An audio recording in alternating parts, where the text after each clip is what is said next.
Laura, can we? Yeah.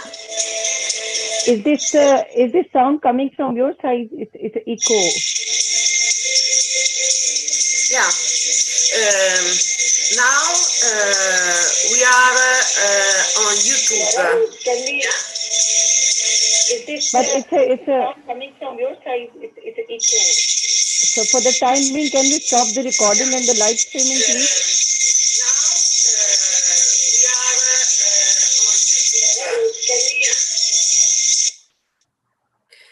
Okay.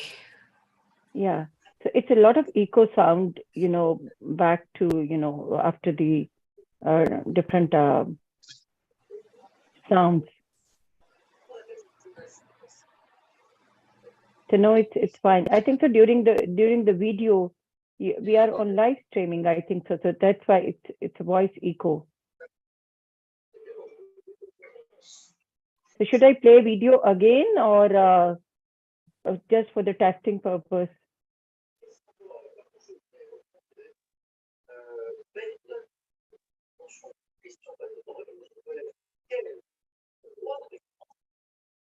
Okay, thank you so much.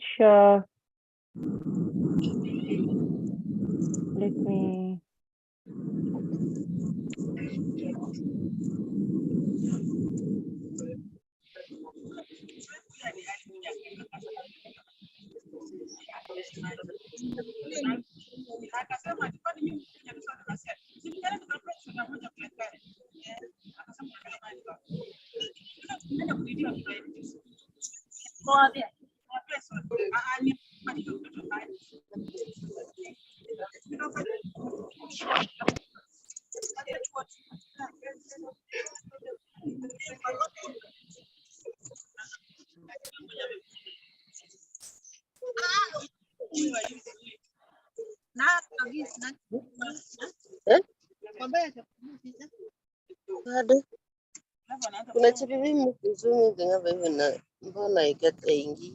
Okay, thank you so much, and good evening, good afternoon, good morning to everyone.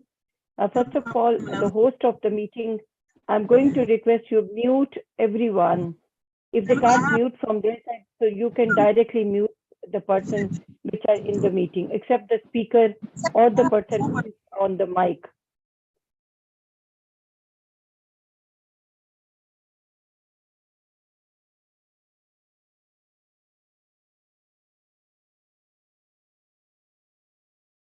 Okay, thank you so much. And we have a humble request to all participants. When you are during the meeting, kindly mute your mics and open your mics when you are just calling and just you are, you want to add something, raise your hand. These are very, very basic issues and principles to attend the Zoom meetings. And we are attending these kind of sessions from so long.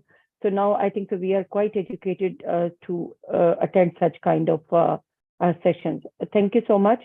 And Laura, kindly make me co-host with you, then I can handle, the rest of the issues because you are focusing on live streaming and recordings and such kind of things. So I can help you to handle, the participants.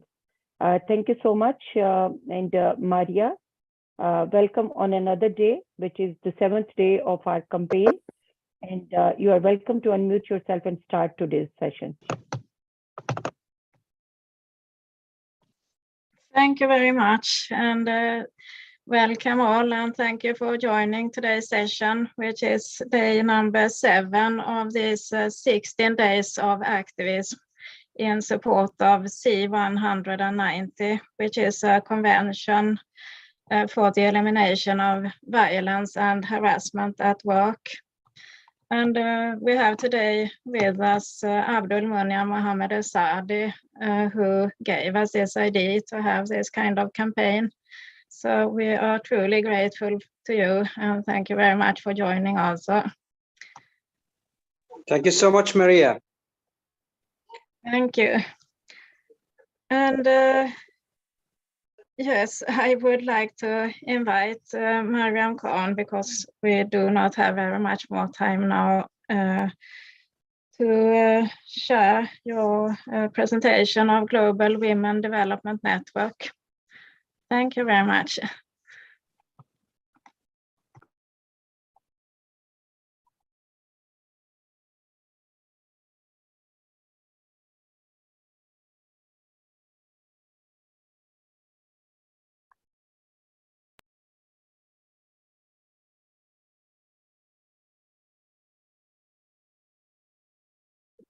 Thank you so much, Maria. Good evening, good afternoon, good morning to everyone.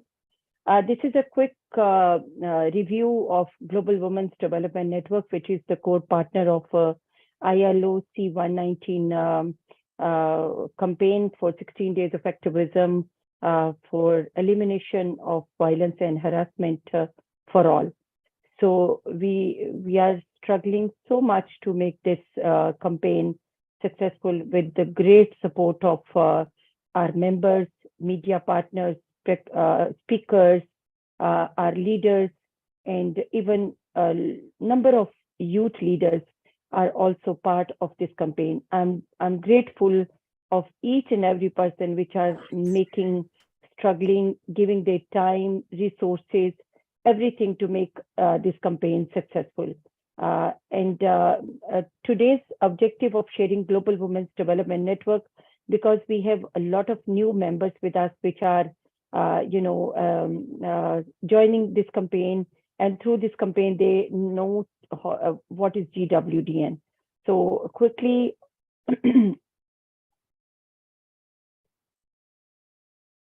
so Global Women Development Network having 2 core partners, Community Development Foundation Pakistan, which is headed by me as an executive director, and American International Education Federation.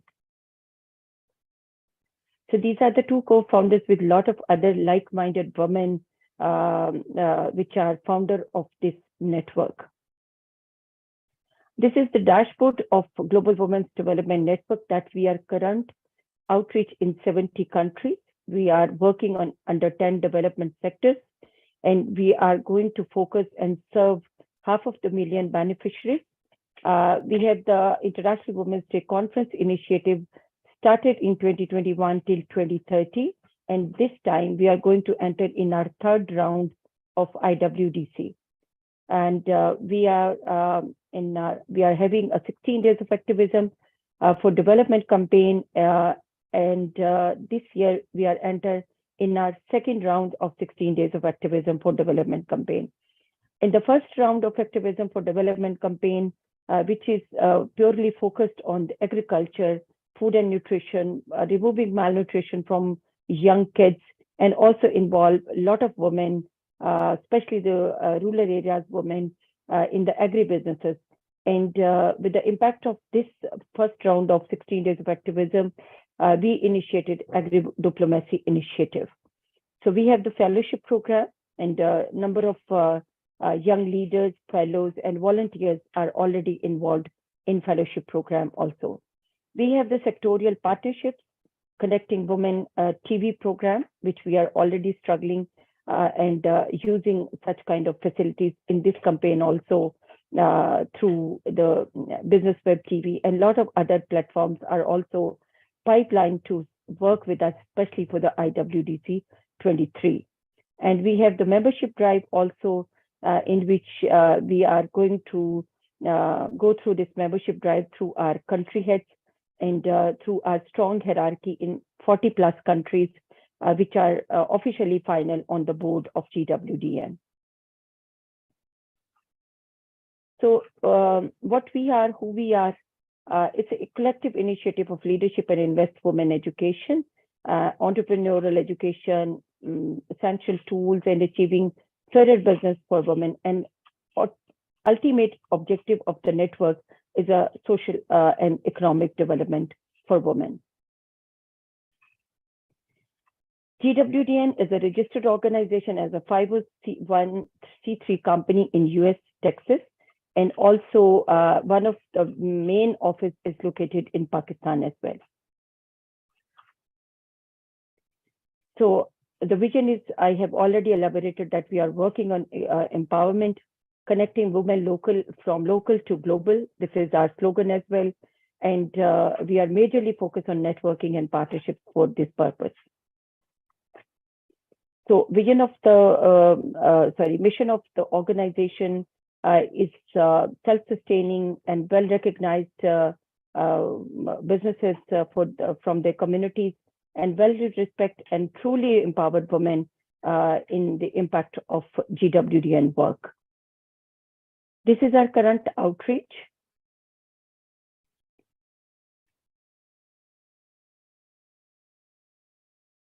These are the sustainable priority goals in which we are catering, and the sectors are based on these sustainable development goals. This is a very simple and unique purpose evaluation model that we are driven by a common purpose, securing women's financial future. We are strengthening to resolve, prepare, vigilant, and prudent with managing women's reserves, and GWDN guiding light our unwavering commitments to women globally.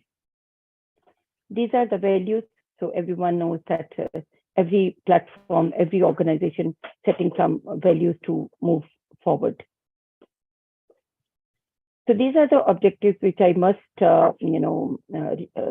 revise here, that we are majorly focusing through our operations and through our initiatives that accelerate income generation opportunity for women and youth, secure and ensure decent employment and income for all, identify key action and strengthening to address the financing gaps, drive change, commit, and to scale up partnerships between the national, international, and global platform, and create a real impact on the quality of life for women, families, and communities.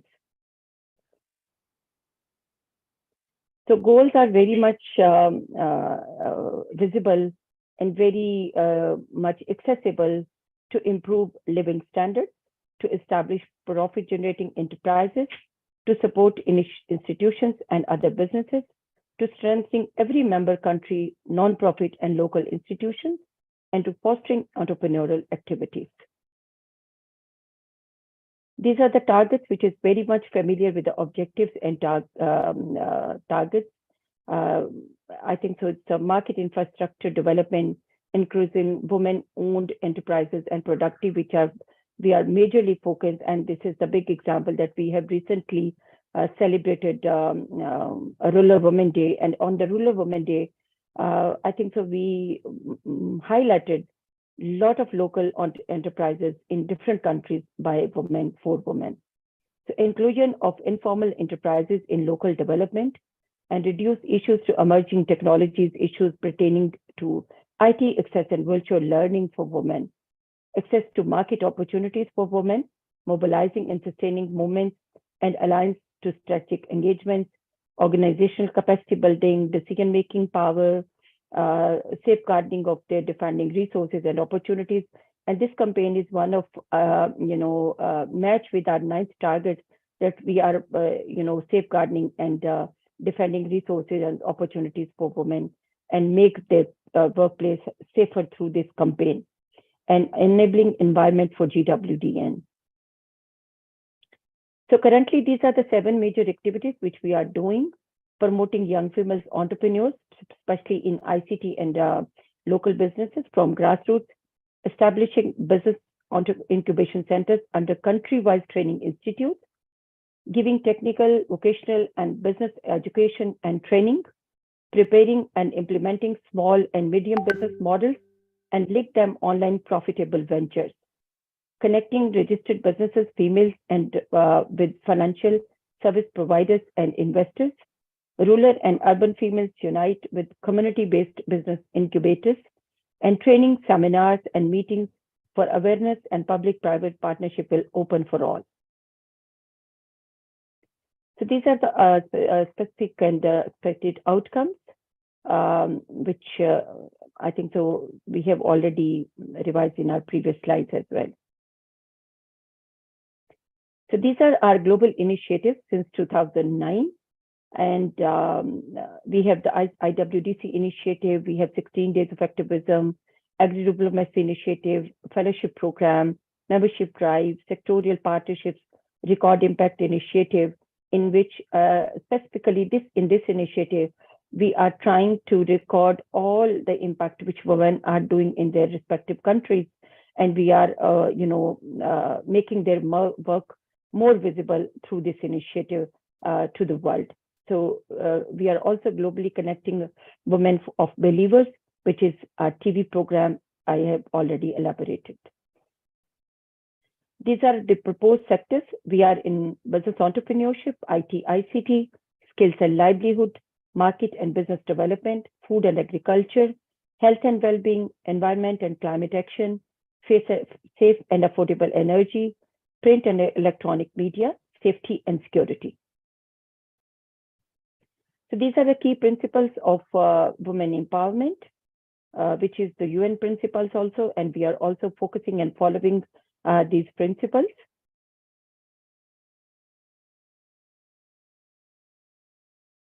These are the current ongoing sectors which are active globally right now. We are working under these 5 sectors which are ongoing including Pakistan.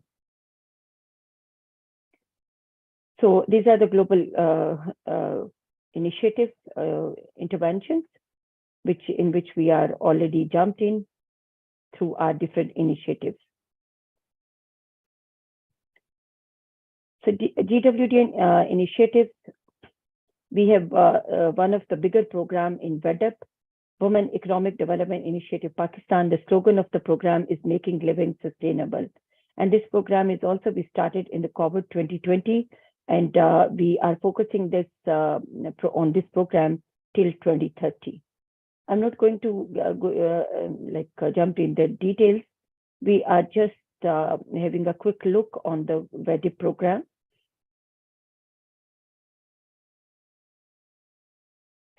This is our second International Women's Day Conference initiative, and this is the vision behind this global initiative.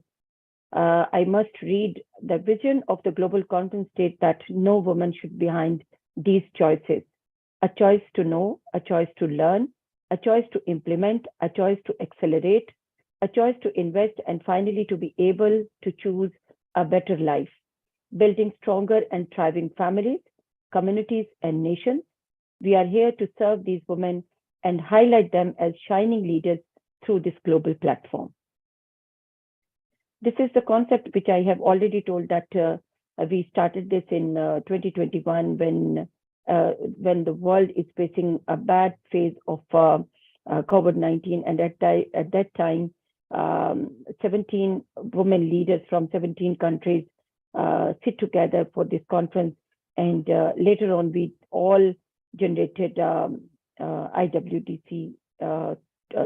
GWDN as a platform to connect all these women. So this is in PDF form. Otherwise, these all videos, linked videos, we can play and show you that what is the first round, what is the second round.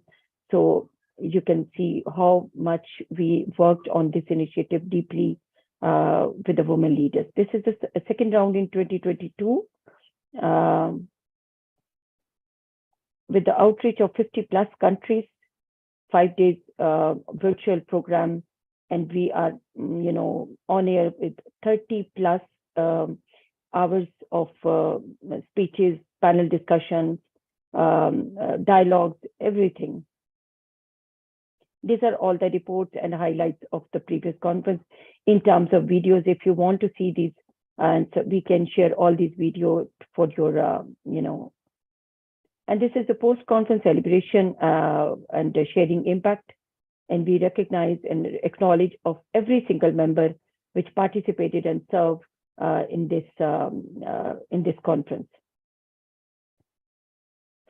This is the third round, which 2-3 promos are already on air for the public, and this is also going to be with a much broader outreach for the women leaders. Sectorial partnerships are also open for this conference and also for the GWDN working as leaders or as individuals or as an organization heads as well.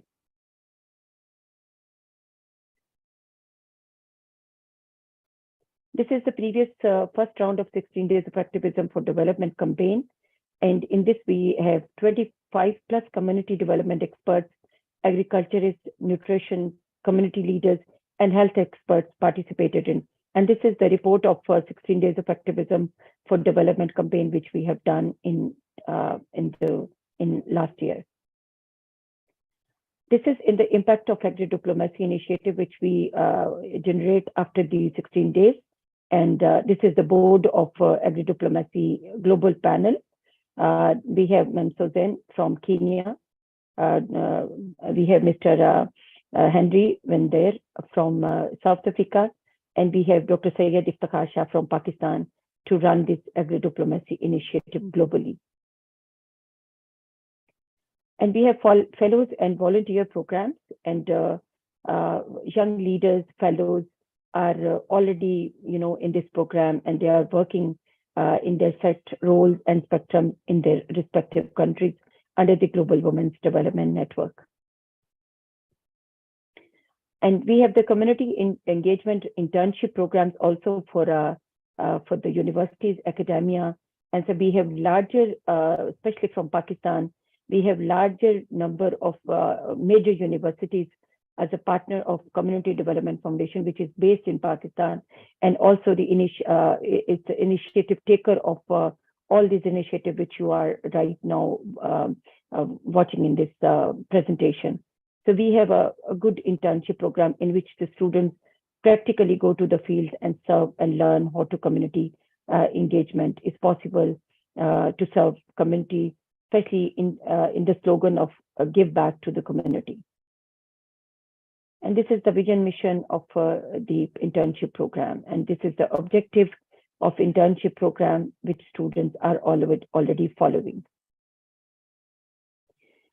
1 hour, 1 country and 1 leader program is ensuring connectivity. This is also for our women leaders, for our entrepreneurs, for our beneficiaries to come on the screen, come on the media, come in the panel to share their life history, to share their business histories, to share their entrepreneurial journey, and show to the world that what exactly they are and what are they know and where they are standing with their businesses. And this is, you can say, we are sharing the success of the women, and also not only the success, we are sharing the gaps, issues, and deficiencies at that time which they have faced in their past. And this channel is going to highlight every single leader through this platform to highlight their life and their struggle and their journey. This is the global GWDN membership drive. We have already done this with our team, and this is the policy document of global membership drive. If anyone wants to read, this is also available on demand. So this is our process to joining us, that what exactly we are. We are in financial services, entrepreneurship, we are defined in work, inclusive value chains, and rebuilding of livelihoods. This is approach to action from GWDN that we encourage individuals, community groups, youth, women and girls, grassroots, nonprofit to become member of CDF or GWDN organization. And step by step, you can see that we encourage small, medium and large profit and non-profit to recognize and advocate a collective mission for women development. This is our operating model. We create, scale, activate, and sustain. So this is the institutional business model, which is very, very useful and accessible and easy to, you can say, easy to use in their businesses. It is starting from orientation. Even a young entrepreneur with a less education, with a low experience, even follow this business model in their respective countries. This is the key social actions for sustainable investments. In action 1, I'm just reading that we are focusing, invest in a small business owner. Second, we are focusing on every single penny counts. And third, we maximize your impact. This is our consortium model. I repeated yesterday also. And these are the consortium services, the partnership services, which we are offering, which we are utilizing right now with the partners and even individuals as well. So this is the impact model of GWDN, outcomes, output, and the impact of more women actively contribute as entrepreneurs to the sustainable local and industrial development globally.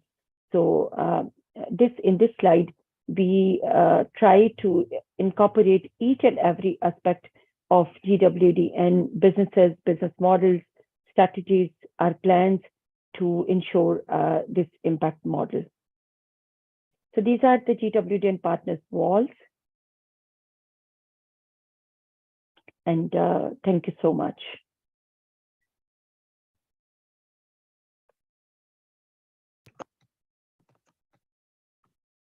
Thank you very much, Mariam, for this very clear presentation. And we are all truly grateful to be part of this wonderful network. So thank you very much.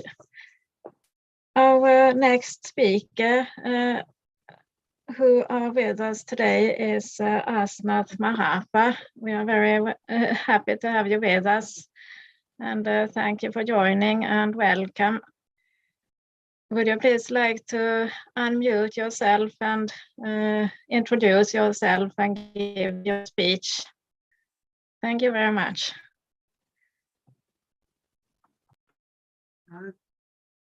Good evening from my side. Good morning and good afternoon, everyone. And good evening, thank you so much. Thank you so much for having me here this evening, having me speak to you this evening. Just to correct something that I saw written, I'm the first African woman pilot, commercial pilot in South Africa, not the whole of Africa, in South Africa. In any case, I am a CEO of a company called Falcon Rapid Response. We are based here in Johannesburg. And before I continue, I just want to quote Blanche Lincoln, who said that it is about our personal responsibility to strengthen our community. This is about making us strong enough and leaving a legacy. And I believe what we're doing here, we are leaving legacy for future generations. Speaking from South African point of view, South Africa is currently ranked 4th place when it comes to the highest global female interpersonal violence death out of 183 countries. So when we're talking GBV, it hits home for us as South Africans, because the level of femicide, it is that high. And this is according to World Health Organization. And when it comes to femicide, we are 5 times higher than the global average. So some are even saying that some countries in war do not experience casualties that we're experiencing, and we are not in war as South Africa. So it is a very it's a serious thing that is happening in our country currently, and I believe that we all need to take responsibility to start doing something about it. So Falcon Rapid Response, and before I continue, so in South Africa, I don't know about the rest of the world where you are, maybe in Pakistan, there's been a great deal of focus on creating awareness about gender-based violence, but very few interventions, in dealing effectively with the root cause of gender-based violence. So we have a lot of billboards that tell you that GBV is not welcome, but very few interventions, to effectively deal with it. So that's where we are.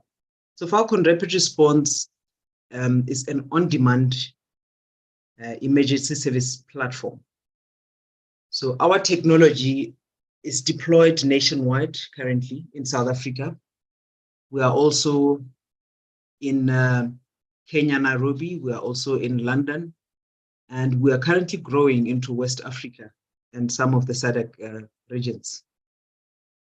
So we have, our platform has signed on credible armed response security companies in our country to effectively deal with gender-based violence and crimes around gender-based violence. And as we all know, sitting here, that the criminal element targets the most vulnerable, which is women and children. That's where we are. And our technology is an effective way to deal with the criminal elements. So no matter where it occurs, the technology enables the victim to access help on demand.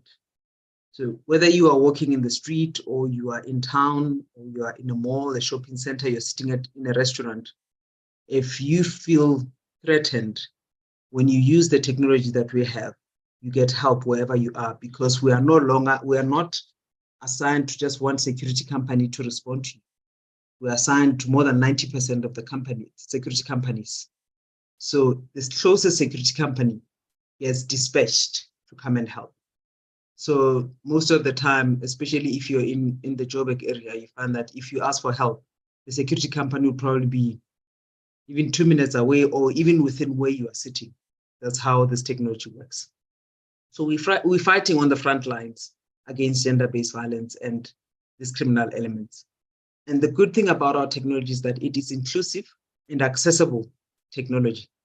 So if you have any smartphone, it doesn't matter what phone it is, how cheap it is, as long as it's a smartphone, you can have access to this technology. And so we provide protection in the form of a rapid panic app. So you download an app on your phone, and on that app, you are able to activate help if you need help. So we have a few companies that are doing a similar thing in South Africa, but what makes us stand out is that we even have a panic button. So it's not just the app, it's the panic button. So I don't know if you can see it, but we have a panic button. It looks like a remote for the garage or a remote for the gate. And so our panic button, the good thing about it is that it is not data dependent. So it is satellite based, and it has a 2-year life battery on it. And so you can get help wherever you are. So it doesn't matter whether there's network or not, because it's GPS based, you can get help wherever you are. Unlike a phone that you have to charge, sometimes you need help and the battery is dead. So that's what we're using. We're using this panic button for help. And so we're coming from the protection side of things, but we are in collaboration with an organization called Father a Nation. So Father a Nation comes from the preventative side of things. So Father a Nation has developed and implemented innovative programs which deal effectively with the root causes of gender-based violence, and identifying why gender-based violence is happening and developing interventions to prevent it from happening. So in other words, teaching men of all ages how to use their masculinity correctly. You know, instead of using it for harming your loved ones, you use masculinity for protection. And Father Nation they've been at it for more than 10 years now. And they've written a number of books on this. And the good thing about it is it's not just talking to men alone, it is talking to women as well. So in South Africa, currently, we are sitting in a position where I'll talk about the African people. More than 70%, around 70% of children are growing up without fathers. So that's a big thing. And you have a lot of angry mothers who say things in front of their boy children, where you say men are useless, and men cannot do 1, 2, 3, men are hateful, things like that.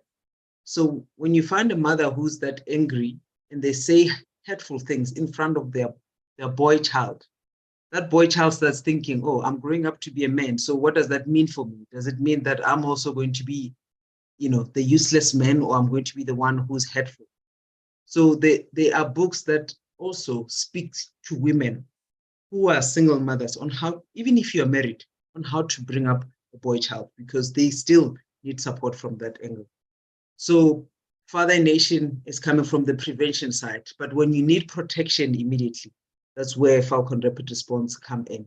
So we are working in collaboration with each other in the hope that we'll be able to reduce this pandemic, because it is a pandemic in our country and worldwide, really, even though some countries don't really talk about it. It is a pandemic. And so we need to take a lead in this, and it's our responsibility to take leadership in this instance, instead of making excuses.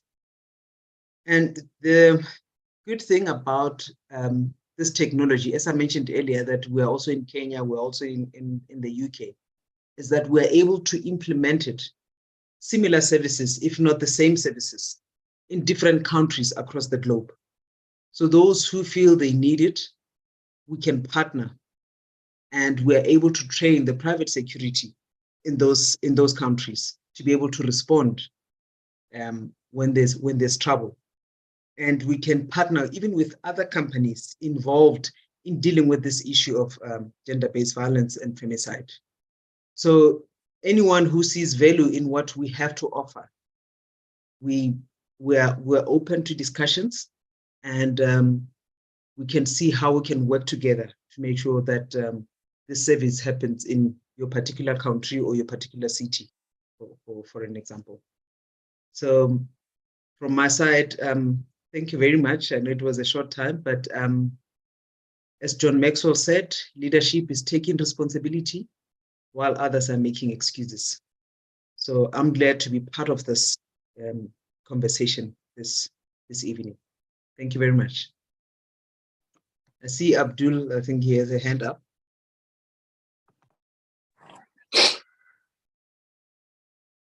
You are muted. Yes. Good evening. I see you oh, sorry, it's me. I thought you had your hand up. Sorry. Okay. Okay. Very much.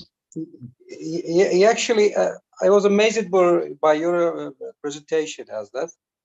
Yes, with knowledgeable information, elaborate details. So what's actually has been saddened me is that the average of femicide in South Africa is 5 times maybe higher on global scale. So I think from this platform, we can actually send or convey, cry out the silent calls for the governments, activities, Yes. academia, NGOs, how actually to respond effectively to this phenomenon. Yes, I think there is a very threatening atmosphere for women to work, to live, maybe to move, to enjoy life. So what kind of a protection actually, in your point of view, could be suitable up to this level of femicide? Maybe you actually face in South Africa, and may actually you can find the same thing in other regions. So what do you think? This is my question.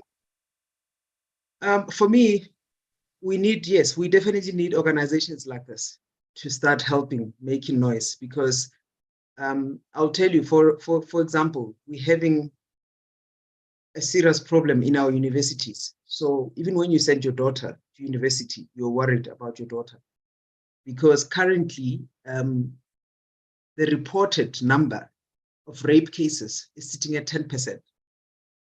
That is reported at universities. So even at that level, there's already rape.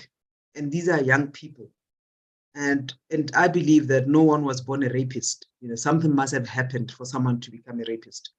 So we definitely need organization, more support from outside, because as I said, we've spoken about this to death. How do we deal with it? Because even when we're looking from our police side of things, I think they're overwhelmed by what is happening at the level that it is happening. So, and that's the reason why I think we're seeing in South Africa now, private security is now, the number is way higher than the police in this country. And that's how people are trying to overcome what is happening. So for me, if we can find ways, as for example, with your organization now here, to work together to say, how do we make sure that women are protected? How do we make sure that we change people's minds? Because what we find is that because crime is happening so often, people have become almost withdrawn. So when you try to address it, you don't get the same reaction that you expect to get, because people are now used to it. It's a daily occurrence. Women are getting raped all the time. So no one is really, interested, and big corporates are not interested.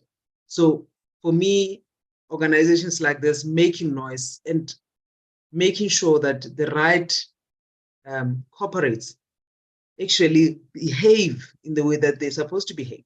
They have money to be able to turn things around, but they are not doing it.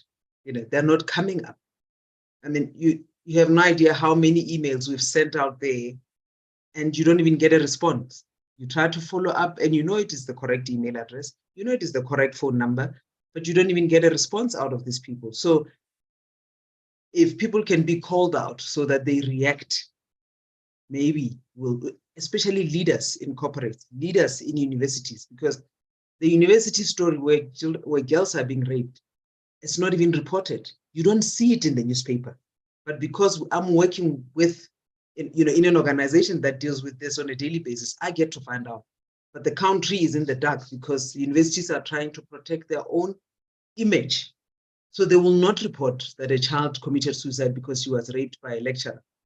They will not admit that a child was killed, after being raped. So we don't get to read about that publicly, and it's all about image. So, and in a country where we're sitting at such a high level of, GBV, and people are still trying to hide that it is happening, it is disturbing for me, because I don't understand why you'd still want to hold on to your image, that your image is this image that it actually is not. So I'm open to really discussing this with organizations like yours and seeing how we can work together to make sure that we're ahead and people are actually reacting to this.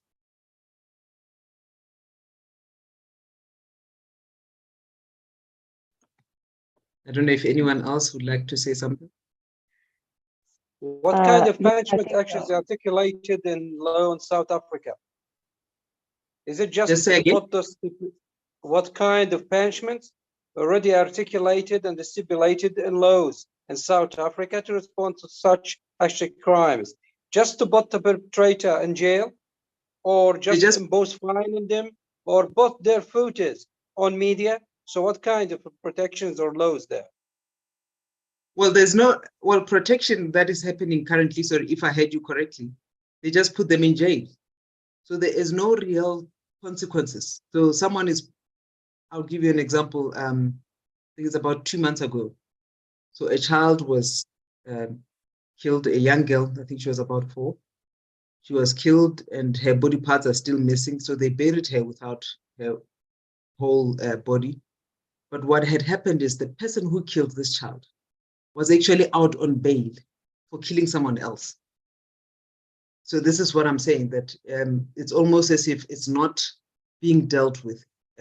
We're making noise, but I think that globally people are not aware of what is actually happening, because if people know what is happening, and people start, organizations from outside start making noise and holding this country, the leaders responsible, hopefully things will change, because on our own, it is really not working.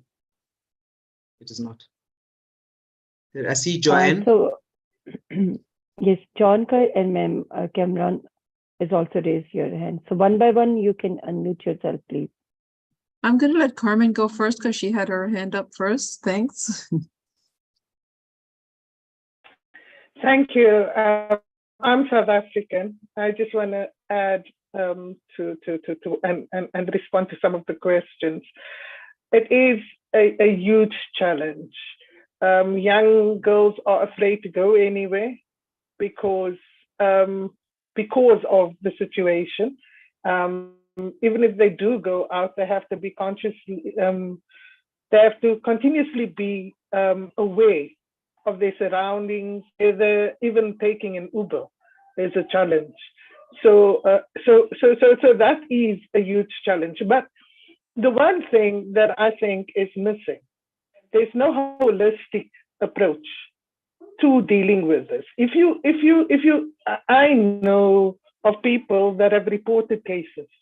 They go to court and they feel that they are retried within the court system because the sensitivities are not handled within a trial. It's just seen as a criminal activity. So because of that situation, you have many people not reporting cases. And so it's not just in the lack of reporting, but it's the system itself, which is a challenge. Then we also have a very, very mixed society between and lots of traditions that exist. I know some of you can relate to this, where traditionally it's not accepted to report these type of things. So that is part of the challenges that we actually face within society. And so even if there are systems put in place to deal with this, there's contradictions within society itself. And then thirdly, you have police. Some of them come out of a very patriarchal background that doesn't see, some are doing something about it and others don't see the value in giving this the necessary attention. So how the system is put together is a challenge. And that is something I don't think it's just new to South Africa, but it is a challenge that we all should, many countries face in this regard. So you need to have your health system to complement your police system. And then there is this huge community work that needs to be done, because traditions and cultures are something that is not just something you can shout about, but you have to actually work with people to understand the ramifications thereof. And so I think this is an opportunity for us to work, as was mentioned, with the organization, but also to look at the broader framework of dealing with these matters. Thank you. Back to you, Madam Chairperson. Yes, ma'am, Jonkar, please unmute yourself. Great, thank you. And thanks, Ashna, is that how you pronounce your name? Asnaf. Ashna. You actually look like a friend of mine that's from Jamaica. Her name is Doreen. I thought for a minute, Doreen, did you change your name? Anyways, anyway, thank you for your presentation. One of the things I'm consistently saying these past few days is that it's not okay just to have policies and rules and regulations and legalities. The issue is the enforcement of those policies and rules. But also I'm very sensitive. I'm East Indian, and I'm very sensitive to traditions as well. And this whole idea of that if you speak up, you're considered disloyal, or all of those sort of traditional negatives that come with different things. But traditions are great when they're not negative and they don't impose on someone else.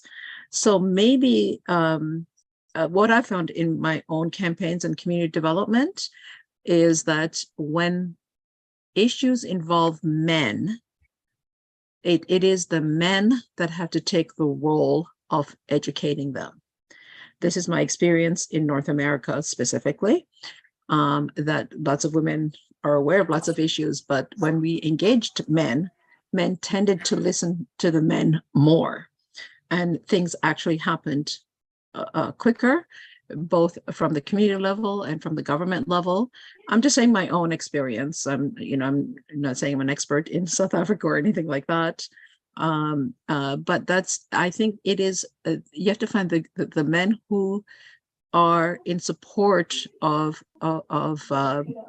having rules that impose negatively on women, engage them and get them to go out, not at the exclusion of the women. I'm saying at the initial stages, that might be the campaign. And I'm sorry, I have to host another meeting, unfortunately, and I have to go, but I'd just like to hear your thoughts on that very quickly. Thank you so much, ma'am. And ma'am, so yes, please. I agree with you, Joanne, because and that's the reason why we partnered with Father Nation. It's precisely from that. It's a man it's a group of men who are running this organization. And yes, where Father Nation has done some work, we've seen a huge difference. We've seen a huge impact. But I'll go back to the previous speaker comment that and what you just said, if policies, you said you have policies in place, but if you don't actually act on those policies, you have a problem. And that's what's happening right now. Even our constitution, there's the policies, constitution, there's nothing wrong with it as far as I'm concerned, but it's the implementation that is not happening. And that is the challenge that we're currently facing. So as much as we're making a difference, it's moving extremely at a snail's pace because policies are not being implemented. It's just talk and talk and talk. And we spend a lot of money going to conferences where even the president will come, the ministers will come, but after that, nothing happens because there's no implementation. And people who tend, unfortunately, I'm sure you all know around the world about the corruption that we are facing in South Africa, that even people who get money to do certain things, the money don't actually, get to the right people. The money does not actually end up saving those people who are in need of it. So this is where, as you said, the policies are not being implemented and people are not being held accountable, and this is what we, as an organization, I think looking at these organizations in particular, is that we need to come together and make sure that someone answers. Someone must be held responsible. There are people who are supposed to implement policies. Why are they not being held accountable? So I think if it's known worldwide that there's something like this happening, maybe we'll get a response and a reaction out of government. Thank you, Miriam. I'm sorry I have to leave, but I'll Yes, try to be ma'am, no back. But, problem. Thank you so much. Thank you so and much thank you for joining inviting and me. being with Thank us. you. Thank you. Yes. Bye-bye. Thank you, ma'am. So we are going to receive a quick comment from Ma'am Sozan, and we can move forward to the next speaker, please. Yes, ma'am Sozan, Yeah, thank you. please unmute yourself. Yes, thank you, ma'am. Thank you, ma'am Mariam, and thank you, Madam Asanat, for bringing up the topic. And this is happening in Kenya so much. This is happening in Kenya, especially when we talk about traditions and cultures and reporting incidences of rape. I want to tell you something that it's happening so prevalently now that we have our children coming back for vacation. This month of December, all our kids are back home on vacation. And there's something that parents are always noticing on their children, especially the ones who are joining high school.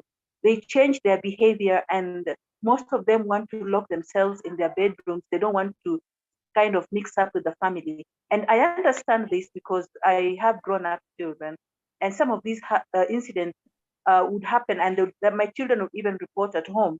And it is not safe for every parent, because you find that when children are joining school, especially high school, there's a lot of bullying. And you find the older children are always taking out, you find some of them taking out the younger ones who have just joined school. And there's a lot of rape taking place among boys. And also there's lesbianism for girls. And these ones take place, and that is the, violating child. And these children keep quiet. They don't have a place where they can go and report to. And their behaviors go changing, that when they close school and they come back home on vacation, it's only when the parents realize something is happening to my son, something is happening to my daughter, but where do I go to report? The schools have been closed, the institutions have been closed, and if I interrogate my child, she's not speaking, and they keep quiet. So I don't know what GWDN will come up with among the youth. Where can we have this policing? Where can we have help for these young youth that are, in high school? And yeah, it is happening in Kenya, and I believe it's also happening in other countries, and not much has been spoken about that. Thank you so much for listening.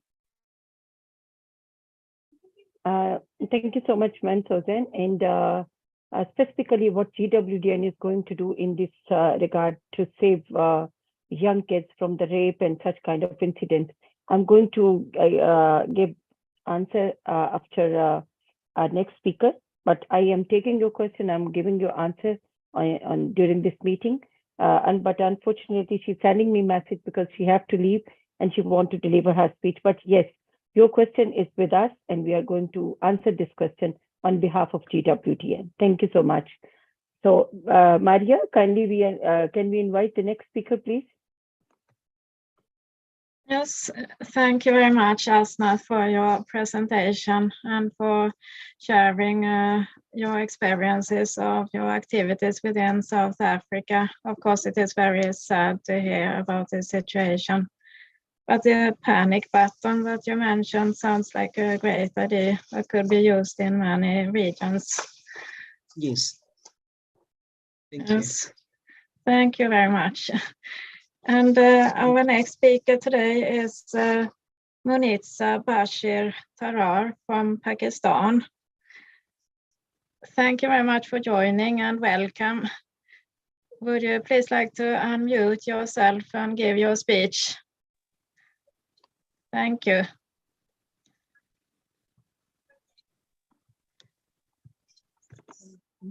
May I start now? Yes, you are welcome. Thank you. Good evening, everyone. I don't know what's the time at the other parts of the world, but good afternoon or good morning to everyone. Up here, it's a night time. I am from Pakistan, Munitza Bashir Tarar, and I am a gender specialist. Nowadays, I am working with in one of the government national program as a community development specialist and gender specialist. In Pakistan, as everybody knows that Pakistan is committed and signatory of Sustainable Development Goals. And goals in Sustainable Development Goals, Government of Pakistan signed And now it is in implementation of all the things and the indicators they are trying to implement and fulfill their rectification things. In Pakistan nowadays, this movement has been taken up by different NGOs and even community CDS and other people who want to eradicate and come up with the suggestions how to do, what to do in their into fight against this GWV, gender-based violence, and it is one of the most important thing nowadays. As you know that in gender-based violence, these are the 5 P's are very important: the people, the planet, prosperity, peace, and partnership. That is the core thing which around which the sustainable development goals roam around.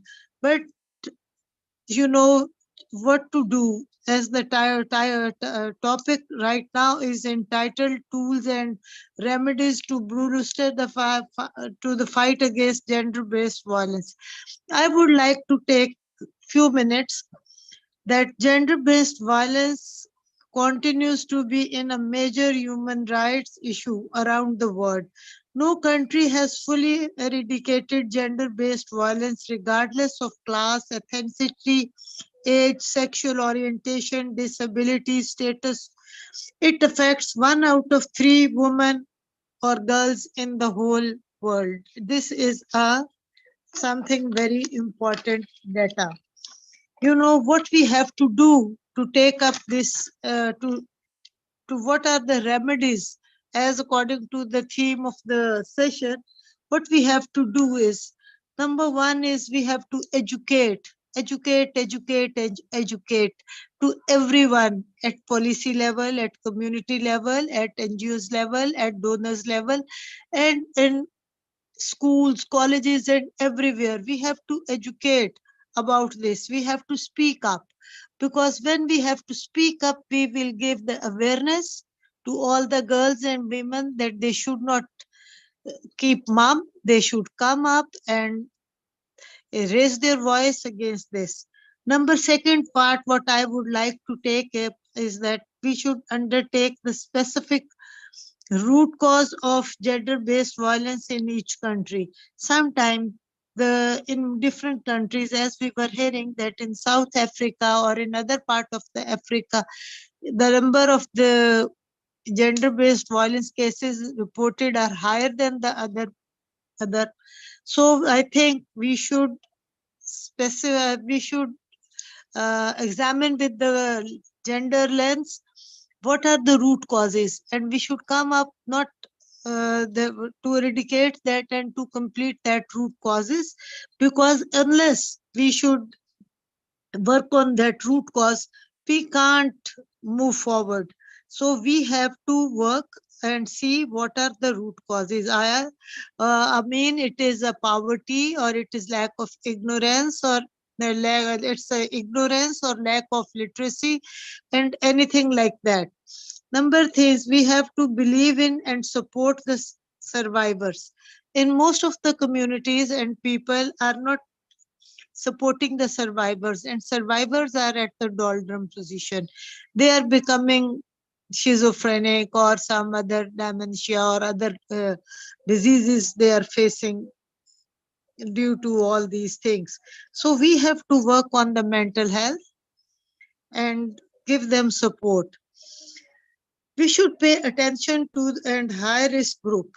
You know, some like in Africa, it is the school going kids or the college going females. Even in Pakistan, there is a high risk group during these floods.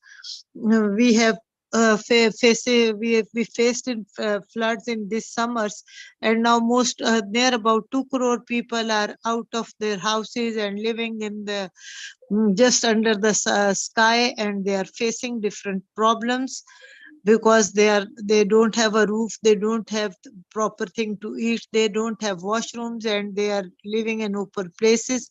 So they have different causes. So in Pakistan nowadays, all these things are summing up more and contributing to GBV. and the health issues and mental health issues are getting higher and higher. We should find some non-harmful alternatives to harmful traditions. This is something, a good slogan, that we should find non-harmful alternatives. There are some traditions, if in Pakistan, if somebody become that is raped, they are not accepted in the families. So we should raise the voice and give them support and do something and find something alternative to the traditions and support new ideas and get rid of the traditions which are affecting the women and giving more specific time to the gender-based violence. We should work hard to eradicate all those traditions. And number 5, challenge other gender norms. We have to see what are the norms of the community, why the people are facing, why they are not speaking up. If they are not speaking up, what are the reasons, what are the causes, what are the baselines? We have to think on the things that these are the remedies I am discussing, that why we are, mom, why we are not speaking at any level, at the policy level. People are not thinking on it. Only sometimes in the end of the November and in December, we start working on it. But what is the rest of the days? On an everyday basis, we should raise our voices on this. We should challenge all these things with the gender lens. Keeping in mind the gender lens, we should engage men as allies, because if we are women, we are women groups, we are not we are working hard, but we need men to support us. If the whole community is going to support the survivors and work on it to eradicate this GBV, so then we can achieve the target. According to the social development goals, sustainable development goals, and looking at the social indicators by 2030, how come if we are not doing our role, we are not working on it? So we should work hard in Pakistan. If we work hard and speak something, not only speak, but we educate the young girls, we educate the parents that it is not a thing to be ashamed of. We should work to come up with the good solutions. We should challenge them. We should engage men as allies. We should work and support them, focus on community change. Because if we are not working and focusing on community attitudinal change, how come we can achieve our targets in the Pakistan? It is difficult. We have to raise our voices together, not only in Pakistan, but also beyond the borders. We have to think. We have to keep girls in school. They keep on going, keep on going. And if they keep on going, and the survivors will also get the psycho support also. We should empower women economically, financially, and psychologically. We should treat GBV as a public health issue, and mental health and support actions should be taken again on this, on the mental health and support. We should work on the social safeguards, because social safeguards is one of the best tool to empower the communities and to come up of all the ill effects of the GBV. We should legislate it at the policy level. We should work with the politicians. We should work with the bureaucrats, make the policies. We should be implemented from top to the bottom, so that everybody should get, what you can say, everybody could get and participate in these issues, not only by raising the voice, but also becoming the true representative of this issue, and to take part and do some remedial measures. Grievances redressal mechanism should be built in all the programs and projects whosoever is the donor or not or by the community initiative. This gender-based grievances redressal mechanism should be adopted by everyone. And why we are not working on it? The most important thing is that our legislation is very poor. Culprits get out of it without any support from the government and other things, because why they are not getting support. But the thing is, the survivor is not getting the support.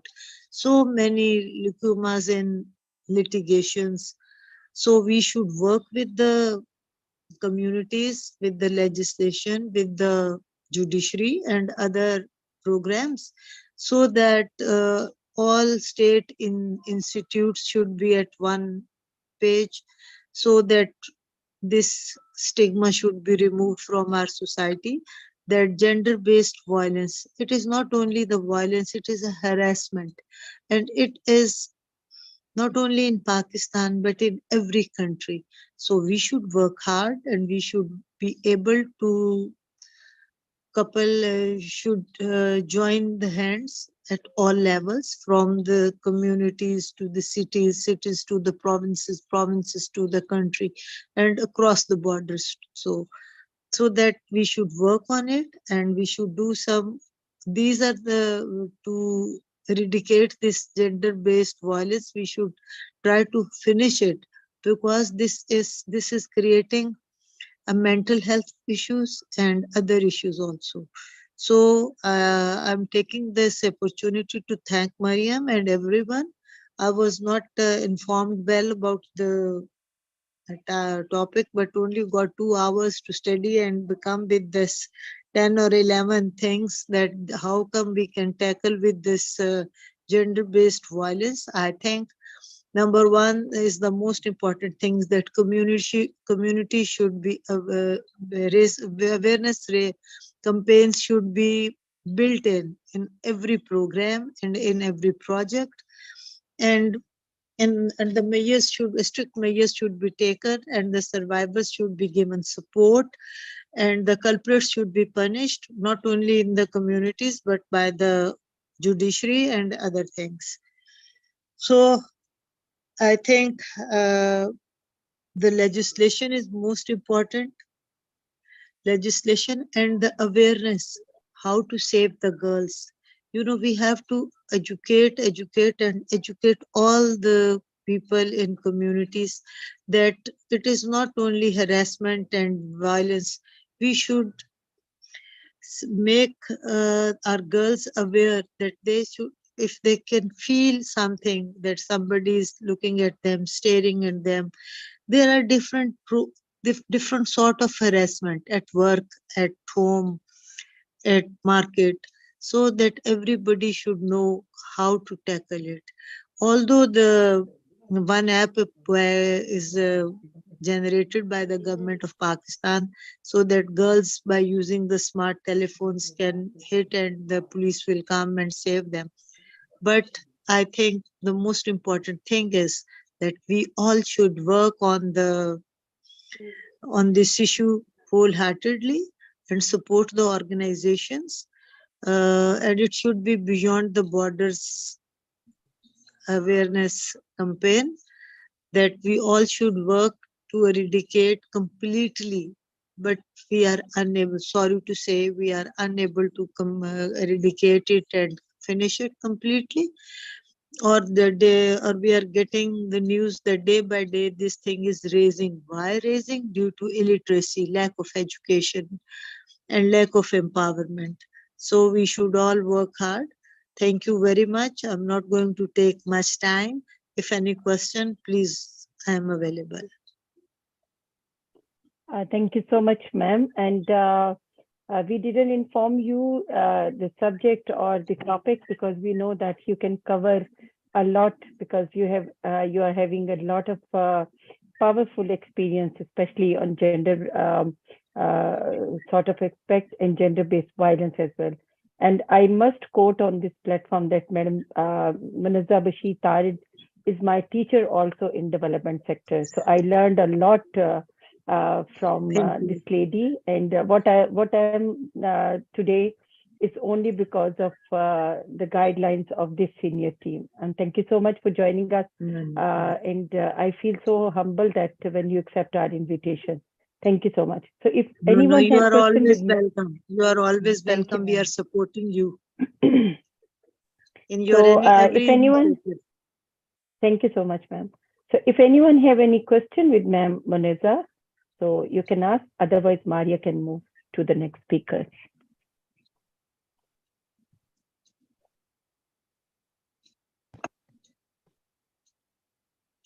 Yes, of course, everyone is welcome to write your questions in the chat box also, and we can let Monisa answer later. So thank you very much, Monisa, for this presentation. It was very interesting to hear about your activities, and you are right, we need to work on this on all levels, and I understand you do this in your community. So thank you very much. And our next speaker today is Iram Fasad from Pakistan. And I noticed that you wrote your presentation in the chat box that you are a business growth advisor. And yes, you are welcome to unmute yourself and give your speech. Thank you very much for joining. Thank you And so welcome. much, Maria. The name is Iram Fawad. It's not Fasad. Fasad means to fight, so but it's okay. The name is Iram Fawad. Anyway, thank you so much for inviting me over. That's like a typo mistake. It is okay. You relax on it. This one. I'm a humble person. It's okay. So the thing is, like, can I just share the PDF? Can we do Yes, that? ma'am. Yeah. Okay. All right. Let me see. Is it open yet or not? Let me just check. All right. There. Can you see it or not? No, kindly share your screen with us, please. Okay, I'm gonna share. All right. Share. Can you see it? Yes. Okay. Let me just go through it. Let me make it a presentation and let's present it. So ladies, my humble introduction is this, that I am one of the master trainer for the Gender Equality United Nations thing, and I've been trained into SDGs quite many years that I've been working on this, and this is my organization. If you can see it, it's called Womenpreneur Pakistan Organization. I thank Madam Mariam and all of the international ladies and organizations who are supporting and working on this special cause, because we all are going to stand together to make this world free from the violence and harassment. If we women don't talk about it, nobody will stand up for us. So as per my agenda, I am working as an mentor for the women, for the entrepreneurs, the business CEOs, so that they can empower and educate themselves to grow. So in this, the gender equality SDG 5 comes, and as we care for women, so we cover the most important part of this thing. It's like it's a private entity, and I am doing it from my basis. So what is exactly actually is one of the harassment thing that we see. I say it's when you say it is the oppression is a root cause of harassment, because marginalized in the workers or any other fields are the root affected. It's not most affected, but all the workers suffer. But we have to work on that. I am going to talk about the work harassment, because it is happening in Pakistan and globally all over the world. So this is something which is we need to work on it. Women workers are facing it more worsely all over the world. So if the poor working condition contributes to harassment of a marginalized worker, and privatizations is making things worse. So psychological harassment means any vexatious behavior in the form of the repeated and hassle or unwanted conduct, comments, actions, or gestures that affects an individual's dignity or psychological or physical integrity, and that results in a harmful work or learning environment for the individual. So here are 3 types of the workplace harassment examples and solutions to help you educate your employees or many other women or men to prevent that workplace harassment. So verbal, written, physical, and visual. These are the 3 kinds of the harassment mostly seen, and it is observed all over the globe. So building a world of work free from violence and harassment. Why? Because we need the world to be sustainable. How we can do that and what are the chances to make it more possible to work on it? It's like, we all have to work together. As our societies are at an inflection point is in acknowledging women's leadership in preventing conflict, of building peace, growing economies, and addressing global threats like climate change and violent extremism. There is growing body of the data demonstrating that the investing in women is not just a matter of equality, but crucial to political stability and economic progress. Women actions in peace building and post-conflict reconstructions are vital for peace, stability, and security, while the inclusion of women in the broader economy fuel growth and create jobs and advance inclusive prosperity. If we can say an example, the Georgetown Institute of Women, they're launching something they have already launched it in US as 2011, which is like Hillary Clinton supported it, and they have the laws. So who serves as the Institute Honorary Founding Chair of the Georgetown University, President John J. DiGio, to examine and highlight the role of the women in the fostering peace and security and growing economy worldwide. At the broadest level, the Institute is a continuation of the mandate articulated in United Nations Security Council Resolution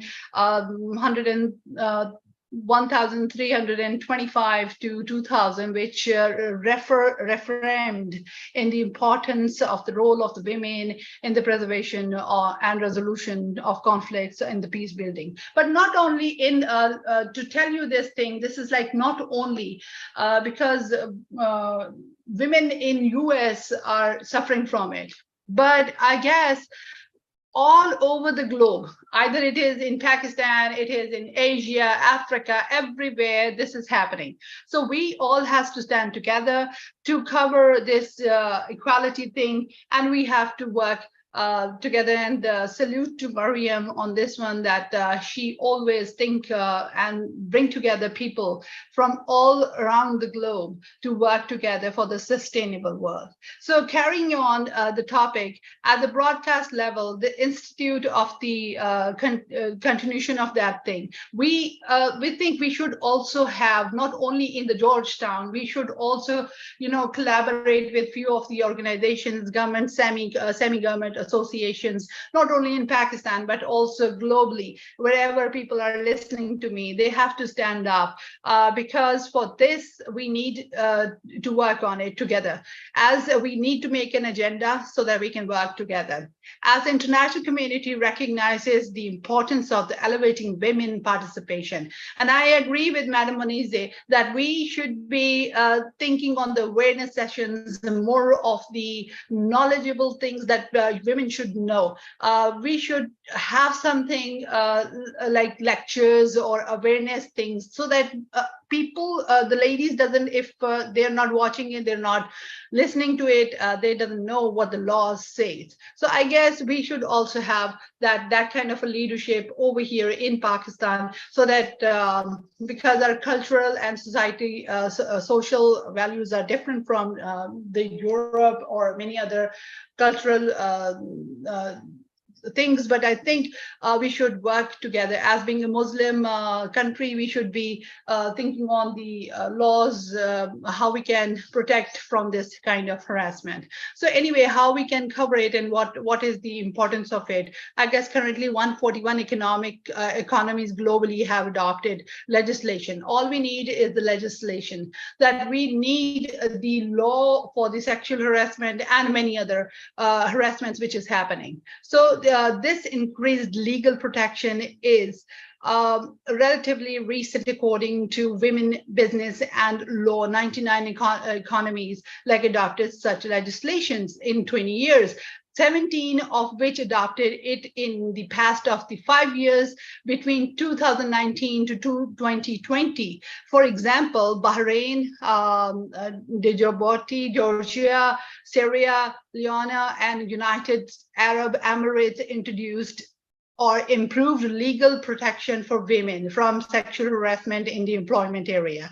So the push to fully implement and enforce these laws, however, is an ongoing struggle that has become even more urgent.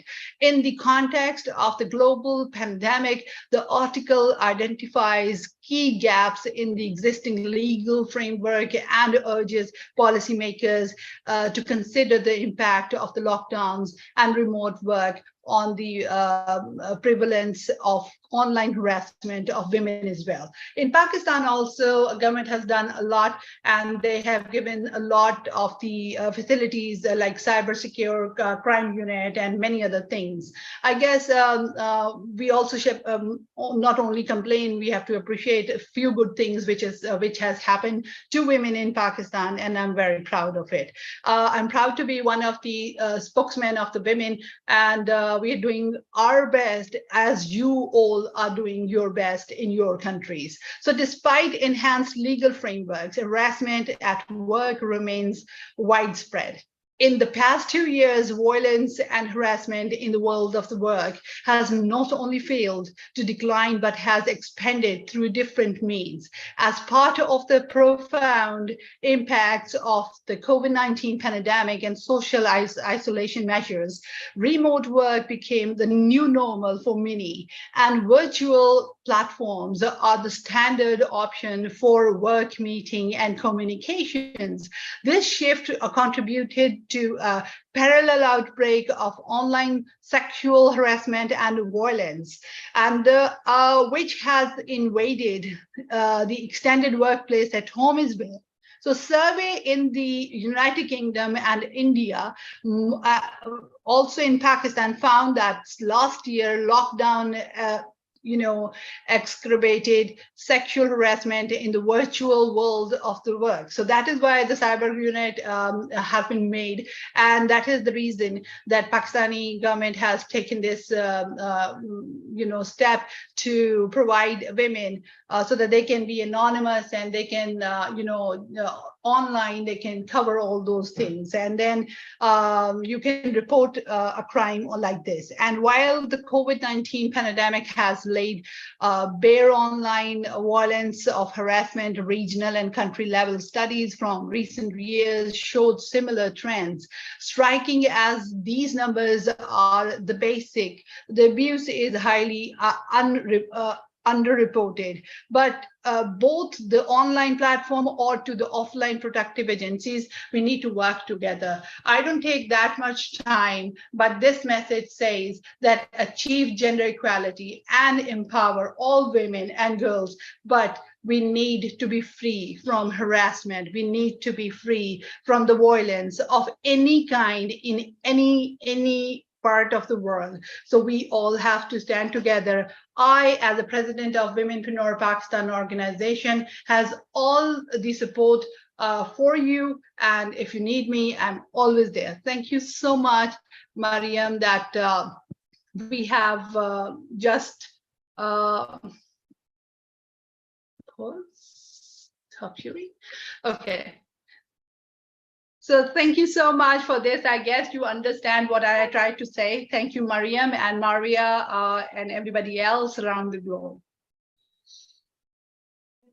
Thank you so much, Iram, for a wonderful and energetic presentation. And Yes. Maria, it's over to you.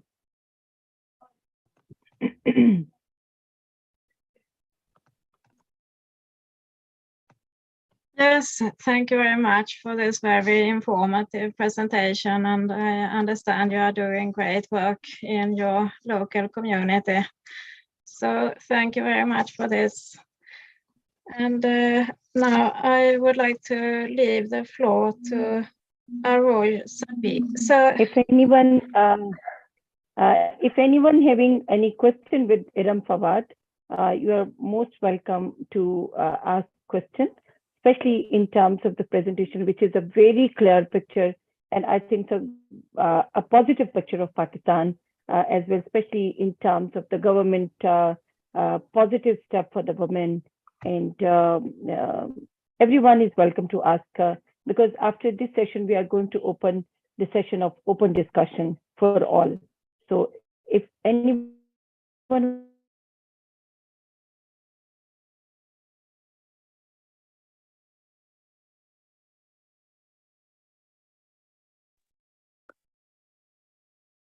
in the room, so you can even park your question much clear. So that's why there is no question.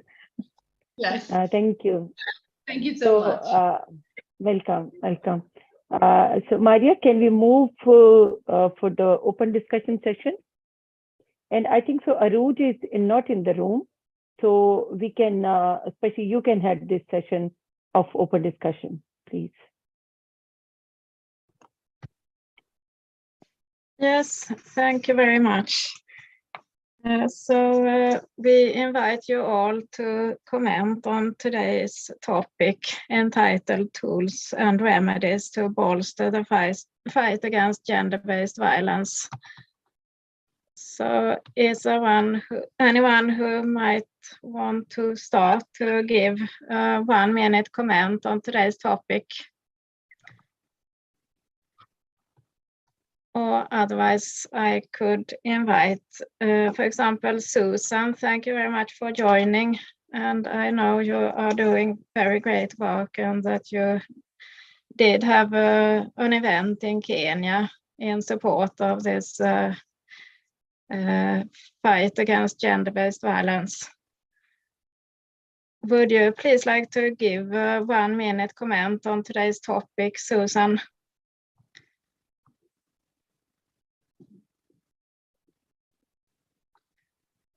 Susan.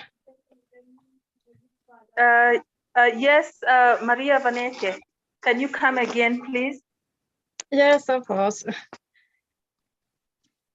Can you come again, please? I'm sorry.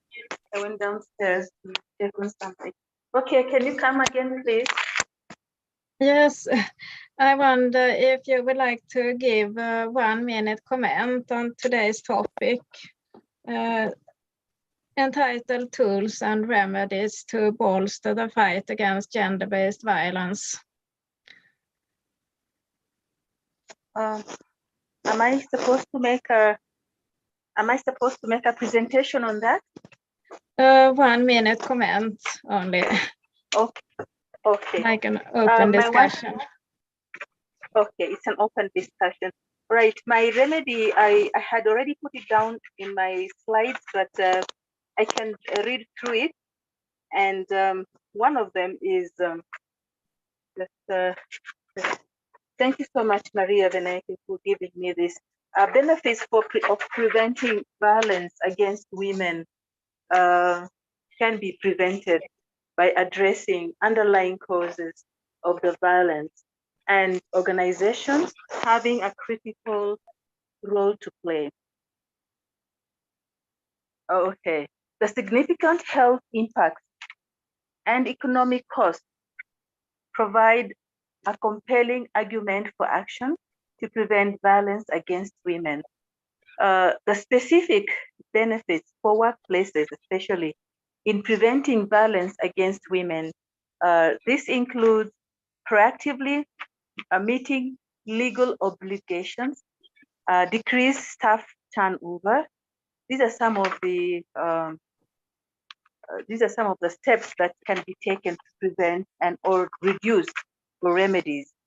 Reduced absenteeism, reduced presenteeism, an increased work performance and productivity, improved health and well-being of employees, reduced operating costs, improved staff morale, including increased job opportunities. When these remedies take place or prevention take place at workplace, you find that also, like the work morale,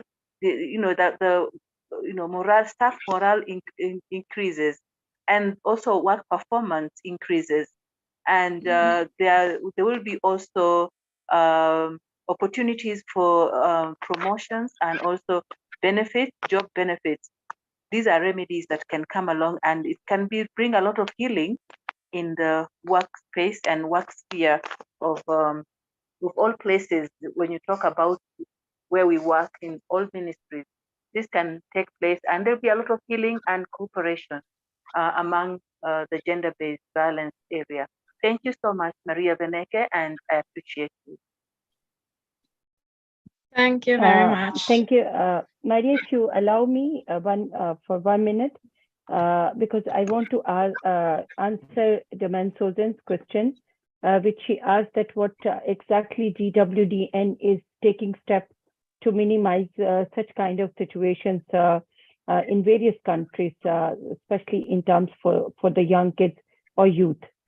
So, Mansozen, this answer is specifically for you, that through this campaign, we are going to fix one day only for the physical trainers from various countries.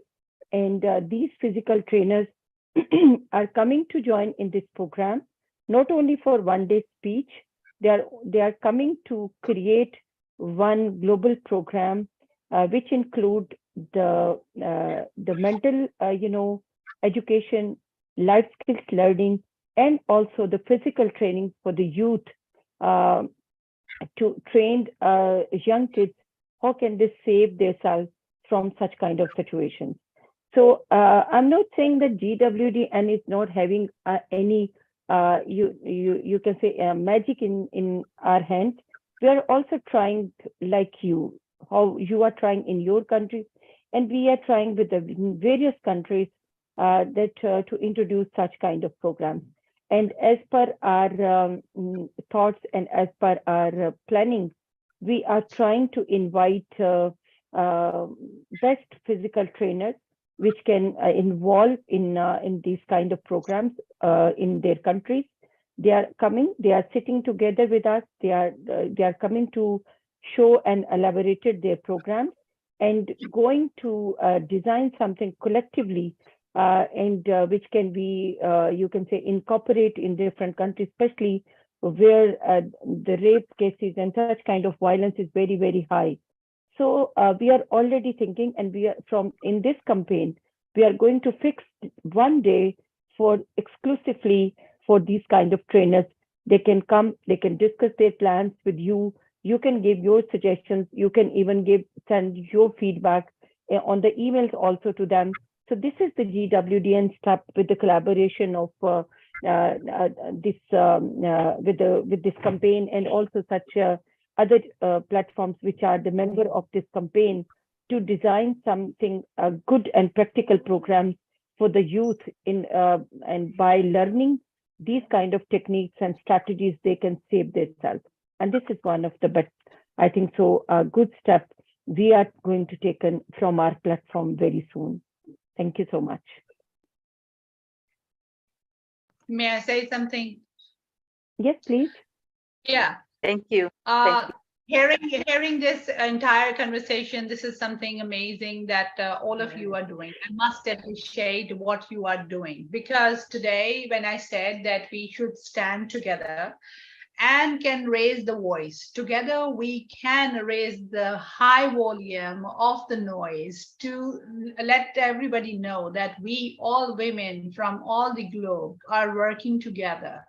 Because this is the way to make an awareness session. This is the way to say something very powerful to someone. I'm very glad that Mariam has created this circle of women, and she has been working so hard.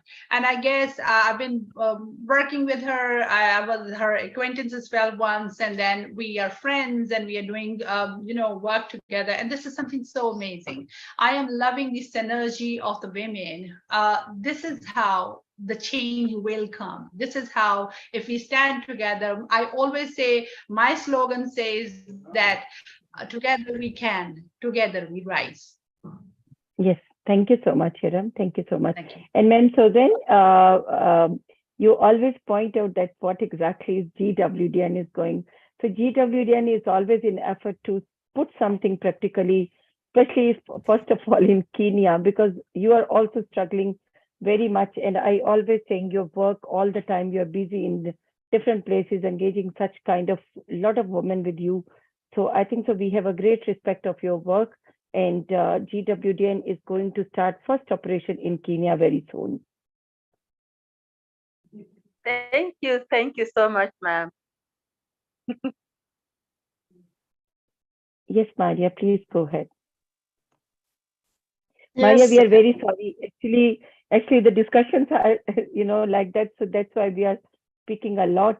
And sorry, I think so we didn't follow the rule of 1 minute comment. So thank you so much, and it's over to you. I think that's very good to hear about this day. Also, I will have practical trainers. And Thank you. we thank also Susan for bringing other women from the Kenya team who are with us here today. So Agnes Mayo, thank you very much for joining and welcome. Would you please like to unmute yourself and give a 1 minute's comment on today's topic entitled Tools and Remedies to Bolster the Fight Against Gender-Based Violence? Agnes Mayo, welcome. Thank you.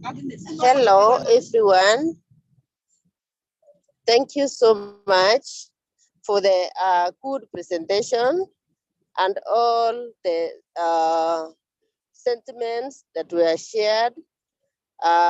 This is a very good start that we are going to see our women and girls set free from this violence. I'm happy for all the presentations, and I have no question. I'm so thankful for being part of this team to promote awareness as far as gender-based violence. Thank you so much. My name is Agnes Mayo, and I work with the Ministry of Health in Kenya, and I have specialized in, I'm an eye specialist, and I advocate for prevention of avoidable blindness. Thank you so much. Thank you very much for giving your comment on this topic, and it is nice to hear that you work at the Ministry of Health. And Rebecca wrote a comment here in the chat box. Would you please like to unmute yourself and give your comment, Rebecca? A 1-minute comment.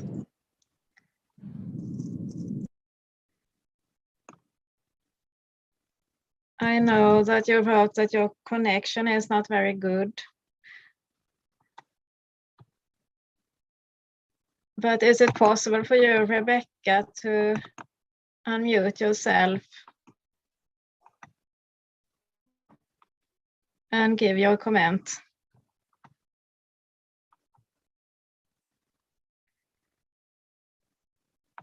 Otherwise, we can continue to another part of the Kenya team, Winnie Magonda. Thank you very much for joining and welcome. Would you please like to unmute yourself and give a short comment, 1-minute comment on today's topic, entitled Tools and Remedies to Bolster the Fight Against Gender-Based Violence?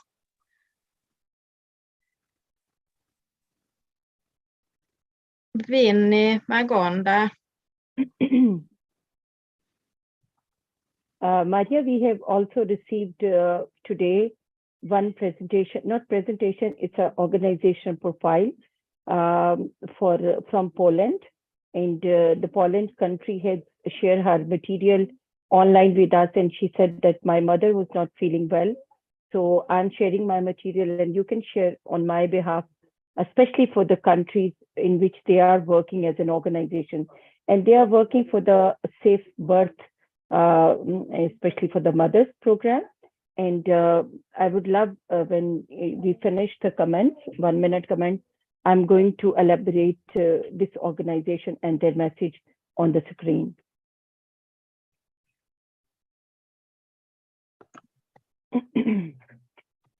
Yes. Do you mean you want to do it now or after the comments?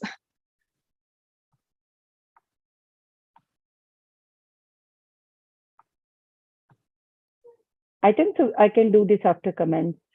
Yes. If we have more members, then we can do this after comments.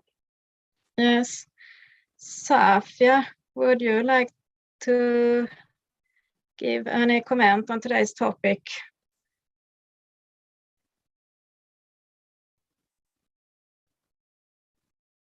Osama Kaman.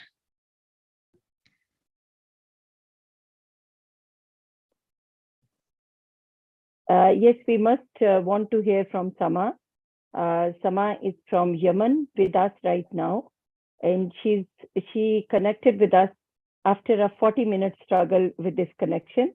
So first of all, we warm welcome to Sama from Yemen, and you are a great worker over there, raising a voice for the women, especially with the students, and your work is remarkable over there in such a tough situation in your country right now.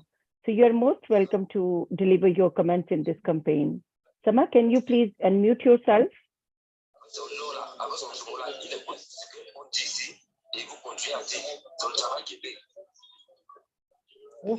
Yes, my dear.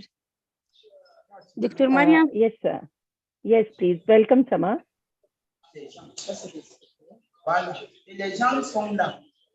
Rest of the people, kindly mute yourself.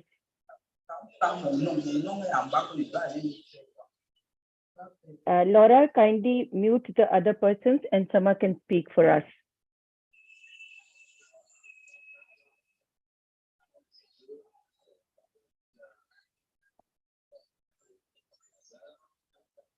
Yes, Sama, please go ahead.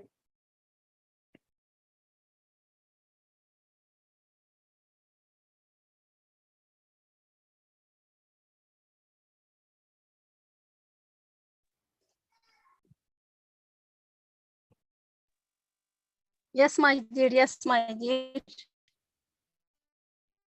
Yes, we can hear you. Please go ahead.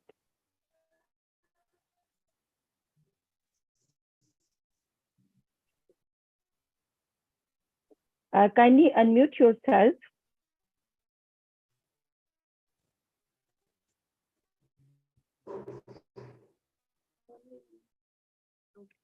Laura, can you unmute Sama from your side?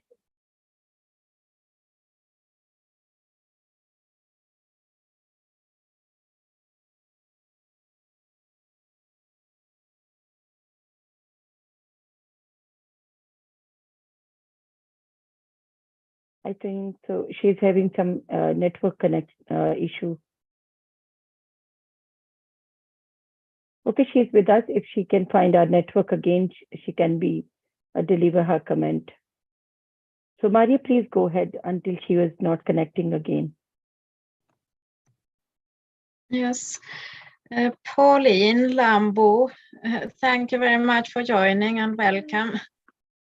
Sure. Would you please like to give a 1-minute comment on today's topic entitled Tools and Remedies to Bolster the Fight Against Gender-Based Violence?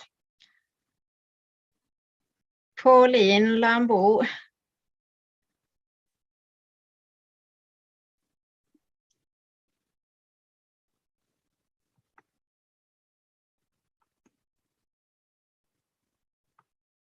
We can continue. Mercy Best, thank you very much for joining and welcome.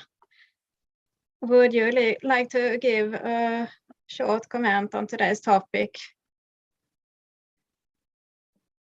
Mercy Best. Yes, I liked what the pilot lady said, that we need to give this to the government for them to be accountable and to do something. I was speaking to a colleague of mine, but the government here in the UK feel that it's not really for them, and I think there needs to be more action, like groups like ours, to try to ensure that the government listens and helps to change some of the laws in order to help more women in this area, especially to be able to help the men, as another person spoke about, the organization that helps men. So that's my comment. Yes, thank you very much. And Rose, would you like to give a 1-minute comment on today's topic? Thank you very much, Mariam and Dr. Maria. Yes, today's topic has been quite great. And I would like to add that today we are celebrating World AIDS Day. Apparently, we note that the HIV cases have gone very high, and mostly they have been related to the GBV, which is being experienced, and the abuses among the children and among the youth. So it is actually also an area which we need to put our ears on the ground as we campaign against this. Thank you very much. Thank you very much. And yes, this was one issue that Rebecca wrote also in the chat box about World AIDS Day. And yes, we need to raise this issue also, like you say.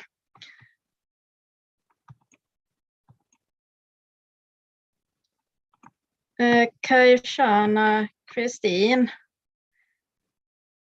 would you like to give a comment on today's topic? And Maria, after this, we have Sharuk from Italy with us also, so you can invite him as well for the comments.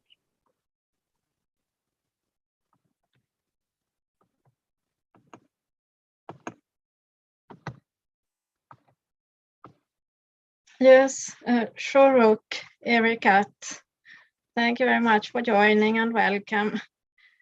Would you please like to give a 1-minute comment on today's topic?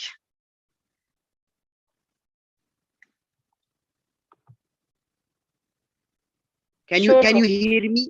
Can you hear me? Yes, we can hear you. Yes, I want to say thank you for this great opportunity. Thank you, Laura, And I'm so happy to be tonight one of this great and important campaign. I'm Shuru Qariqat from Jordan. I'm driving instructor and master trainer for instructors. I'm giving like driving lessons and big support for women especially. And also so proud to be tonight. I actually, to be honest with you, I don't know exactly what's the subject that we want to discuss together, but I'm a very good listener tonight. I'm so glad to be with you. Thank you so much again. Yes, thank you very much. The topic we have today is entitled Tools and Remedies to Fight Gender-Based Violence. Actually, if you want me to say, if I have the opportunity, excuse me, can I have 1 minute to talk about this concept very fast? Yes, you're welcome. Thank you. Thank you so much for this opportunity, and also thank you, appreciate that too much, my dear Laura. Just I want to tell you something very fast about how is the gender, what's the issues, what's the challenges and obstacles that the woman faced in our community, especially we are here in the Middle East. I have maybe, I don't want to say many stories that I have, how is the woman challenge, especially in my field. My field is how to learn driving. It's very normal issue in other countries and very simple right for every woman. But unfortunately, when we have a small branch during Corona before we closed the woman agency, that I saw that even the woman, when she want to get her license, when she want to learn driving, when she want to improve her qualifications, otherwise she want to feed and earn her family, she faced amazing, I don't want to say big challenge with the community. Against here, it's kind of violence. It's my opinion that when you push the woman, when you take one of her human rights, that she has, this is her right to have a license, to drive, to earn the family, to be independent. And for all of these concepts, unfortunately, we find in the isolated desert area, we have many stories. I need like a specific meeting to talk about that. Thank you so much. Thank you very much. And Carmen Smith, would you like to give a 1 minute comment on today's topic? Thank you very much for affording me this opportunity, Maria, Dr. Maria. I think we're learning from each other that the conditions is not the same in every country. Some of the tools, like in South Africa, the policies are brilliant, but somebody raised it earlier. How do we practicalize this? And you have to work, because South Africa is 58 million people. So actually 59 now, just remembered. So you have to work with the government, and you also have to get communities to work with the government, because the government won't be able to do everything. So some of the tools that we need to put in place is, how do we build communities and that understand? I mean, the previous speaker just spoke. So that is but the program today, the information we received has been very fruitful in that regard.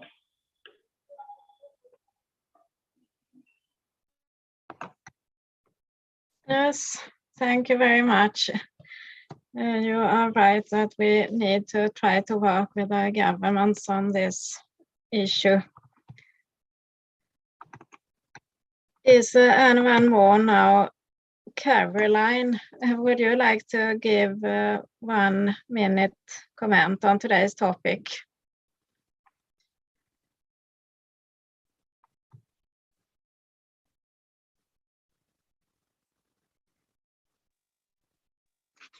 Hello, everyone.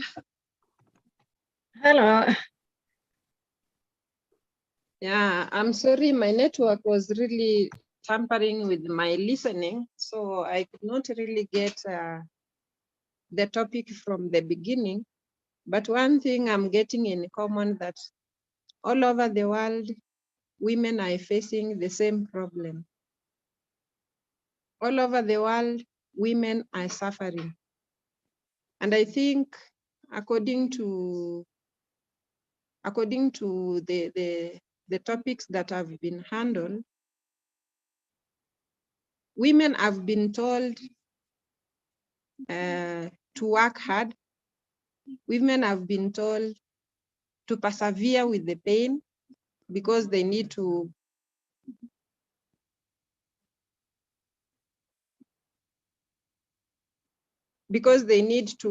keep their families going.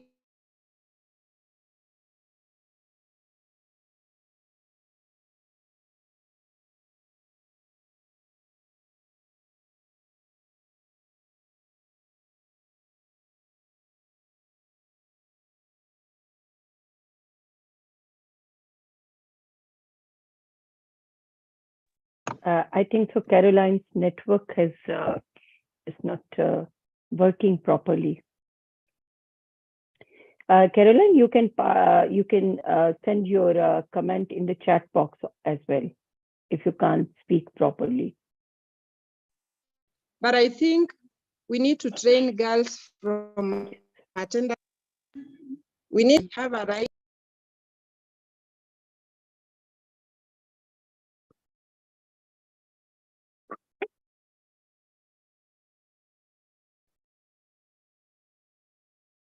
Thank you so much. And Maria, Sorry, I got lost. can I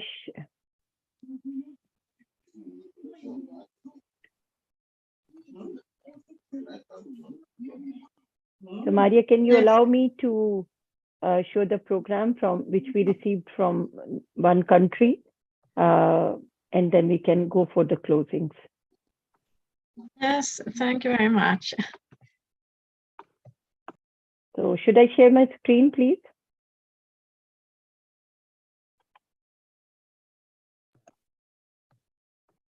Laura, I need to check now. Laura, can you make Mariam a co-host?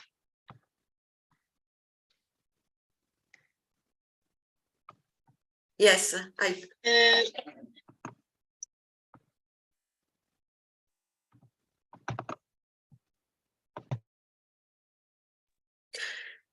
yes, I do.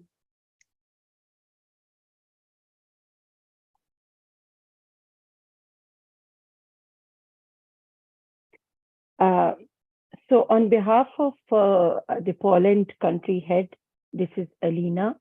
Alina is actually wants to join this program today, but she was unable due to her mother's health. And she, specifically for this session, and especially the violence and harassment for the mothers, they are working in different countries to save child and mother, and especially at the birth time. So this is the brochure of the organization, who we are. We are a Polish non-profit, non-governmental organization dedicated to humanitarian and development aid all over the world. So this is the mission of the organization. So what we do, we save pregnant women, mothers, and newborns from deaths caused by poverty, lack of hygiene, access to proper health care or education in developing countries. More than 800 women and 7,000 newborns die every day from preventable causes related to pregnancy and childbirth. 99% of all death occurs in developing countries, more than a half in Africa. We do not accept these statistics. We want to change them. And we can defend women's, girls, and children's rights not only to save childbirth and proper healthcare, but also to education, personal development, and dignified life. We are everywhere where they need our help. So we end preventable deaths in the most underserved communities.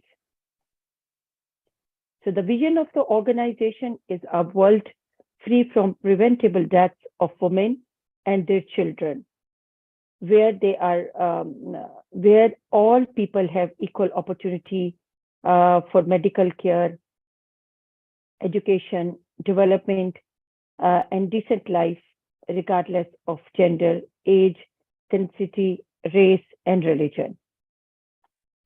This is the website of the organization, and the actual purpose to showing this presentation that this organization is already having a strong footprint in Tanzania, Nigeria, Sierra Leone, Malawi, and Uganda.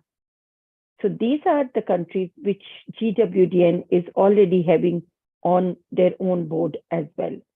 So you people can connect with this service, you people can connect with this organization, you people can serve in collaboration over there in your countries by connecting with this organization. So we distribute what are the services from their side you can avail. We distribute safe delivery kits among mothers and train them in terms of pregnancy and women care. We train healthcare providers how to carry out a safe childbirth. We equip with health centers providing mothers high quality, comprehensive, and respectful care. So the country head of Tanzania, Nigeria, Sierra Leone, Malawi, and Uganda, I am going to give you this, this connectivity to connect with this organization, and all details and things are available here. And you can quote the reference of GWDN over there with this country head, and you can collaborate in their countries, in your countries over there.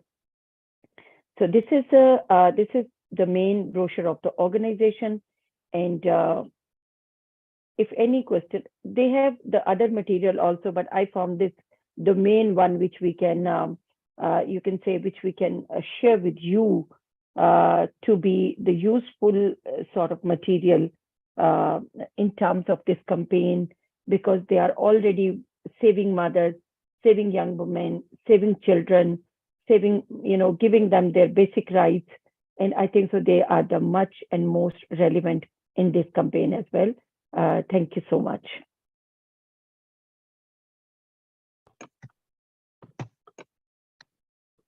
Thank you very much for sharing this initiative. It seems to be a very great organization. Thank you so much. Thank you all for today's session. It has been a very informative session, and we really appreciate all your attendance. And we hope that you will join us in tomorrow's session also. It will be at the same time. So thank you very much for today, and goodbye. Maria, Goodbye, we have a and great, thank you so much. we have a great panel and main speakers from India also tomorrow. From India, we are receiving a panel for discussions in this session tomorrow with us. So be with us and enjoy the next session as well. Thank you so much. Thank you. I love you. Bye. Thank you. Bye. Thank you. Bye. Thank Bye. you so much. Bye bye. Discussions in this session tomorrow with Thank us. you. Bye. Bye. Bye. Bye. Thank you. Bye.